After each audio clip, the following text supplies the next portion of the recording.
Hi hello friends, എല്ലാവരും സുഖമായിട്ടിരിക്കുന്നോ? ഞാനും ഇവിടെ സുഖമായിട്ടിരിക്കുന്നു.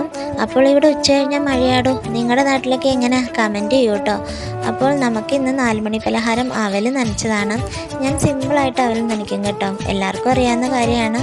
കുറച്ച് അവലെടുക്കുക, അതിലേക്ക് കുറച്ച് തേങ്ങ തിരുമിയത് ചേർത്ത് കൊടുക്കുക, ആവശ്യത്തിന് പഞ്ചസാര ഇട്ട് കൊടുക്കുക, ചെറിയ ചൂടുവെള്ളം കൂടി ഒഴിച്ചു കൊടുത്ത് അത് വളരെ കുറച്ച് മാത്രം ഒഴിച്ചു കൊടുത്തിട്ട് നമുക്കൊരു സ്പൂൺ കൊണ്ട് കുഴച്ചെടുക്കാം. കുഴഞ്ഞു പോകരുത്, ഉലർത്തിയതുപോലെ ഇരിക്കാൻ പാടുള്ളൂ കേട്ടോ. അപ്പോൾ വളരെ സിമ്പിളായിട്ട് നമ്മുടെ 4 മണി പലഹാരം ഇവിടെ തയ്യാറായിട്ടുണ്ട്.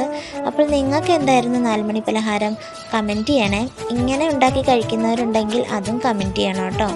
അപ്പോൾ പണ്ടൊക്കെ പൊട്ടിയ പാത്രങ്ങളും പഴയ സാധനങ്ങളും ഒക്കെ കൊടുക്കുമ്പോൾ ഒരുപാട് അവൽ കിട്ടുമായിരുന്നു. സ്കൂളിൽ നിന്ന് വരുന്ന സമയത്ത് കൂടുതലും 4 മണി പലഹാരമായിട്ട് ഈ അവൽ നനച്ചതാണ് ഉണ്ടാവുക കേട്ടോ. അപ്പോൾ പഴയ കാലത്തേക്ക് പോയി. അപ്പോൾ ചാനൽ ഇഷ്ടപ്പെട്ടാൽ ലൈക്ക്